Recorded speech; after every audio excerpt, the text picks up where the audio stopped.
Sir ये बात अलग है कि सब अपनी अपनी राजनीतिक विचारधारा अलग रखते हैं, लेकिन आप ये जो मैसेज डाल रहे हो ना कि बीजेपी की कार्यकाल में ना तो जवान सेफ है ना ये है। सर मेरी पोस्टिंग 2006 में जे&के में थी, कुपवाड़ा में। वहाँ पे बॉर्डर पे एक रूल था, no first fire no more than 11 NM, यानी कि जब तक पाकिस्तान की तरफ से एक भी फायर नहीं आ जाता तुम कोई फायर नहीं करोगे। नो मोर देन 11 MM मतलब वो हमारे ऊपर RPG चलाएं, मोटरार चलाएं, कुछ भी चलाएं, हम 11 MM से ऊपर का राउंड नहीं चला सकते थे वहाँ पे। मेरे हाथ पे ओम गुदा हुआ है, इस ओम के गुदे होने की वजह से मुझे हाथ में रुमाल बांध के ड्यूटी करनी पड़ती थी वहाँ पे। अगर उनको ओम दिख गया ना तो छोटे छोटे बच्चे पत्थर मारना शुरू कर देते थे।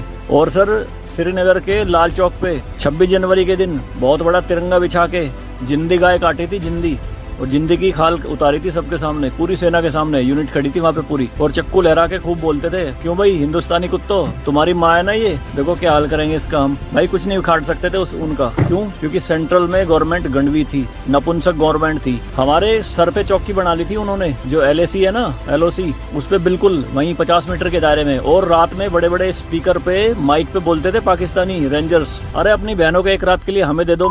क्या हुआ हिंदुस्तानी नपुंसको, चलाओ गोली। कुछ नहीं कर सकते थे उनका। 2014 में जब गवर्नमेंट चेंज हुई तो सेना अध्यक्ष बिपिन रावत साहब जब उनसे मिले तो उन्होंने बताया कि बॉर्डर के हालात खराब है सर, छूट नहीं है जवानों को कुछ भी। तो PM मोदी ने कहा था कि छूट मेरी तरफ से पूरी है, मैं नहीं जाऊंगा वहाँ लड़ने, तुम जाओगे। आज की डेट में आप मुझे एक भी चौकी बता दो अगर वहाँ ढूंढने से मिल जाए। दूरबीन लगा के देखनी पड़ती है पहाड़ों में, वो भी बंकरों में है अंदर, सारी लगा दी उन्होंने तोप उड़ा के।